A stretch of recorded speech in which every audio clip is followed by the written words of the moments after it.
I'm used to just iPhones, and that's pretty classy. That's it. Washington State. Gentlemen, we all come from somewhere, and our parents and grandparents and great-great-grandparents, somewhere way back, we all came from somewhere far from here. They came from the old world with new ideas. They were looking for a clean place to write their names. They stepped off the boat and out of that box long before their time, but they brought along some good old-fashioned ways. A little song about my mom and dad. They had 8 creative children in the Alaska wilderness, and they gave them all 8 unusual names. And they let them run wild in those northern woods just to see what they'd become. You gotta love those good old-fashioned ways. And they named me Attila Kuno. I'm old-fashioned through and through. I try to shoot straight and keep my word, and I expect the same from you. And I can wrap my simple brain around those good old-fashioned ways, where you say what you mean what you say what you mean what you say.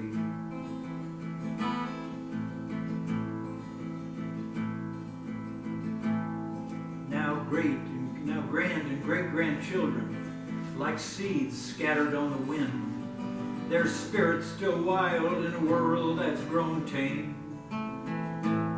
They come back to visit that homestead, that old cabin in the woods, those old-fashioned ways from which they came. Well, we haven't sold 1 acre of that old homestead. It's still one piece. It hasn't really changed. It's a memory to my mom and dad who left it all behind, but they brought along some good old-fashioned ways.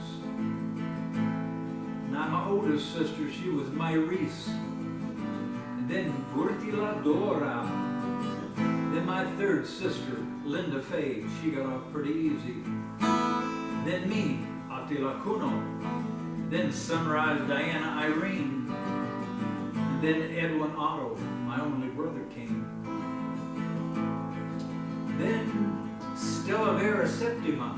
In Italian, that means the 7th true star. We called her Bonnie because it was just too damn hard to say. Then my baby sister, Catkin Melody. Yeah, like I said, 8 unusual names. And they called me Attila Kuno, and I'm old-fashioned through and through. I try to shoot straight and keep my word, and I expect the same from you. Yes, I do. I can wrap my simple brain around those good old-fashioned ways, where you say what you mean what you say. Just say what you mean what you say. We were talking earlier about you can get something good out of anything. You can learn something from anything. I was way up at the head of the bay, and a Discovery executive said, I'll call you as soon as I get off the plane in Denver. It'll be 2:30 your time. I was way up at the head of the bay. I had to go across the river. I had to climb halfway up the mountain. I had to climb a tree and a rock and hold my finger in my mouth just right, and I had a bar. But by God, at 2:30 I was there keeping my word. I waited 3:34. I waited an hour and a half, and I was so pissed. And I thought, if she can take time out of getting off an airplane to call me, and I turned that into this song, which became the title song on a CD, on the last CD I recorded. Just keep your fucking words. Fucking simple hard. They came from the old world with new ideas. looking for a clean place to write their names. They stepped off the boat and out of that box long before their time. They brought along some good old-fashioned ways. Gotta love those good old-fashioned ways. For my mom and dad, who didn't do anything any other pioneers didn't do, but I can't tell other pioneer stories, but did a lot. Came from cultured Switzerland, opera singer, dad, university degree, and said, no, Hitler, World War II, man, I want to raise my family in a place where there's a little more freedom, a lot more chance just to grow and be who they want to be. And little did my mom and dad know that, you know, someday we'd have a reality show and there'd be people from around the world coming to visit that homestead. And I'll tell you what, it's humbling when I go out there to the homestead and there's a tour going on, 10, 20, 30 people, and they just like, they look at me, probably like I'd look if I saw Sandra Bullock somewhere. I mean, mouth, jaw drops like, you know, and I think what they're thinking, and I think what my parents went through, and it's pretty amazing, you know. And I don't take any of it personal. It's part of something bigger.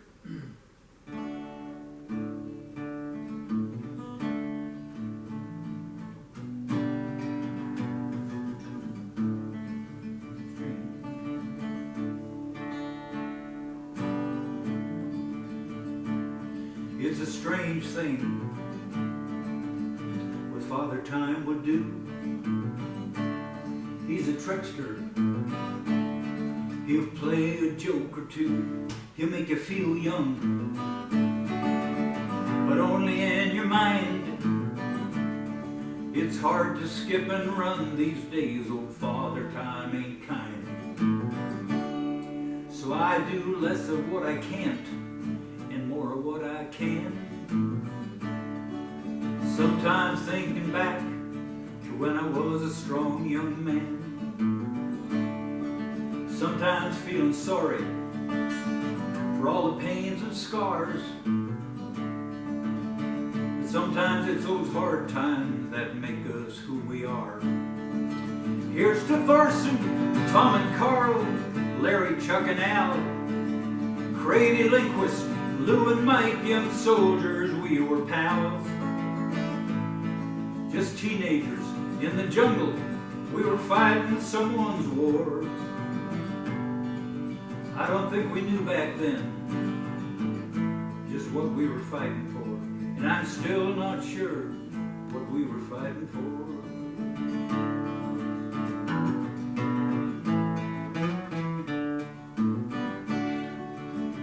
Oh, Joe, he was my closest friend. He was the first to go,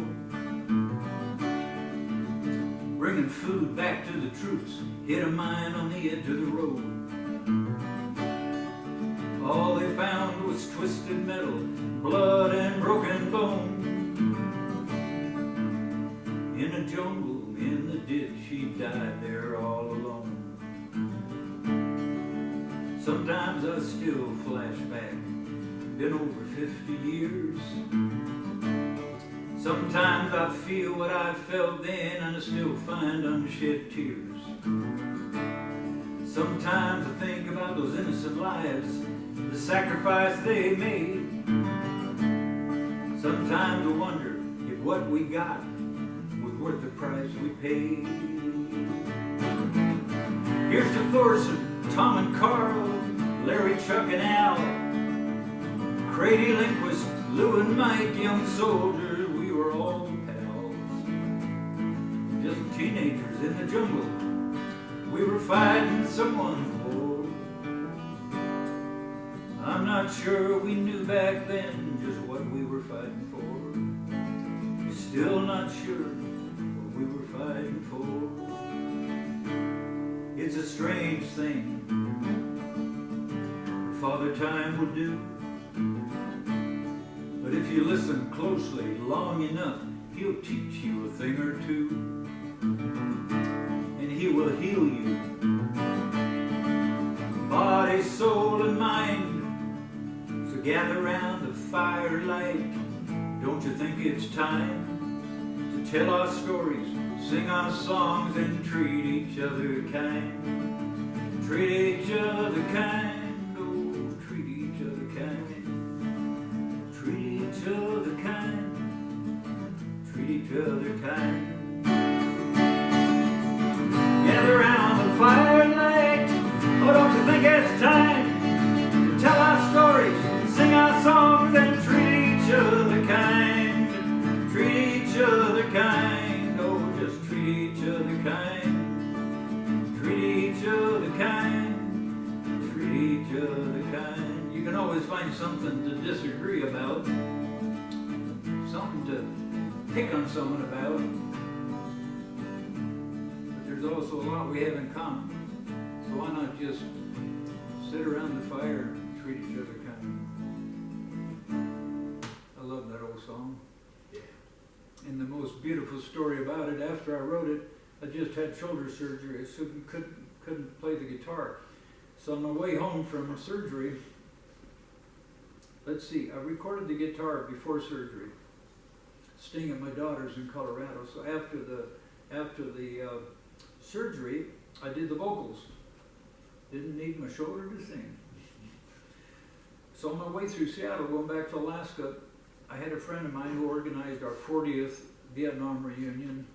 And, you know, then we were all, you know, pretty young. We were just 60-something.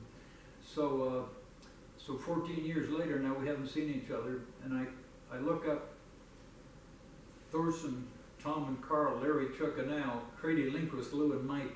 Looked up those guys. Out of 3 mics, one was still alive and all the others were still alive. So I got them on a Zoom call. And over here we had the photos of how we looked when we were 18, 19, and 20. Blonde, full heads of hair. And then over here on the screen we could see each other. Is that you? Holy shit, your hair's gone. Well, yours is white. Anyway, unbelievable. See our young selves, see our current selves, and I sang them this song. And it was one of the most amazing experiences I've had, to look at these guys that I spent almost 2 years with, AIT, then Vietnam, and then afterwards being able to visit a couple in person, lived right in the Seattle area, and to tell our stories again, and to validate what we've been through, and that we didn't just make it up. And oh yeah, it really did happen. Now Kilcher, the guy didn't hit a mine on the edge of the road. The VC set it off. And we watched that truck blow up. You just heard about it. We watched it because they were in a different battery. And then the next day, they detonated another truck. And then the next day, we told everyone in the village to move out because we're going to destroy, you know. And you hear all these backstories, and every time a little layer, every time there's a little more healing. And then one of those guys, Lindquist, 2 weeks later, he comes to Alaska, comes to the homestead. And he and I go down and we sit there by that old cabin on a bale of hay. Him here, me here, and we're looking at the mountains and the glaciers. A couple of fucking guys in our mid-70s talking about what it was like over there. And damned if another little layer of healing didn't happen. You know, it's an amazing thing. It's an amazing thing. Life, growing up, maturing, getting a clue, improving, healing, learning, it's all a journey. And we were talking downstairs about some of the blessings of COVID and the pandemic. One is that I think we can all relate to each other a little better. It used to be like them and us. World War I, it was like the weirdos, they got shell shock, you know. World War II maybe a little better, and then Vietnam, all those guys just are weird. They're, you know, killed too many babies over there, that's their problem. And then and now with the pandemic, more and more first responders and just normal civilians suddenly saying, oh shit, I'm traumatized because I've had to stay home for a year, and I've been scared, and mask, no mask, riots, left, right, purple, blue, red. I mean, that's one of the blessings that everybody now can relate. It don't matter whether they got your trauma from your childhood or the service, or like my son Otsley fell off a 40-foot cliff, broke 22 bones, ribs, pelvic, ankle, shoulder bone, you know, it don't matter. Let's just do this together. So it's pretty cool. So I'm gonna sing one more song about that very topic. A big part of this song came when I heard that there was a veterans program called Healing Waters, and they said, "What's that about?" Well, they take veterans out fly fishing, and I thought to myself, what in the hell is going to help a veteran? That's the cynical side of me, okay? That's my daddy coming through. What in the hell is going to help a veteran floating down a river catching a fish? Well, then I got to thinking about it in my childhood. And what a lot of people that are fans of the show will never know is the real reality. There was nature, there was music, there was a lot of good stuff, but my dad was a troubled, violent man. You know, he hit, he beat, there was blood. We'd hear my mama screaming at night. Small cabin, we heard everything that went on. There was a lot of trauma. I knew I was a pretty screwed up kid when I went to Vietnam, and it felt like a fucking vacation. One day I said, good guys, bad guys, I'm here, they're there, it's pretty predictable. And then a little voice said to this 20-year-old kid, "Oh, little grasshopper, what does that say about your childhood?" So I thought, you know, nature, that's how come I didn't end up more screwed up than I was. I had aunts in the trees, I had uncles, I had grandparents, I had birds, animals, fishing, hunting. I had all of that really saved my ass. So I thought, fly fishing, floating down a river, the healing power of nature, hearing God talking to you, hearing whatever. And so I've always wanted to come here and be involved for the very selfish reason to be around other people. We like hanging out with our tribe. We like hanging out with people that understand, that speak our language, that feel what we feel, that are touched and moved by the same things we're touched or moved by. And I thought, wow, how cool would it be?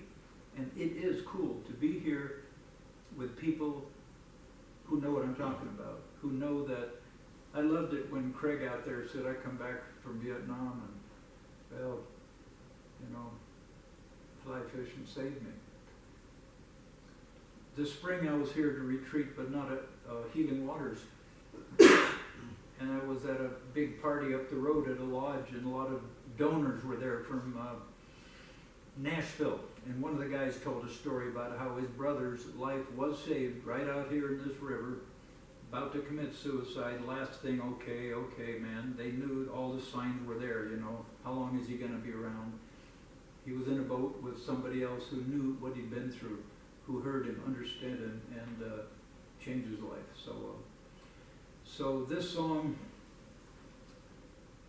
is for all of us and for everybody who is trying, showing up every day, and not giving up. Bless you if you've been healed by one simple prayer or the laying on of hands. The latest drug, now you're a new man. Bless you and bless you if you've been healed by gratitude or mindfulness or weekend seminars, a campfire blazing or gazing at the stars. Bless you and bless you if you're more like me with no change overnight, but every day you're showing up and you're still in the fight.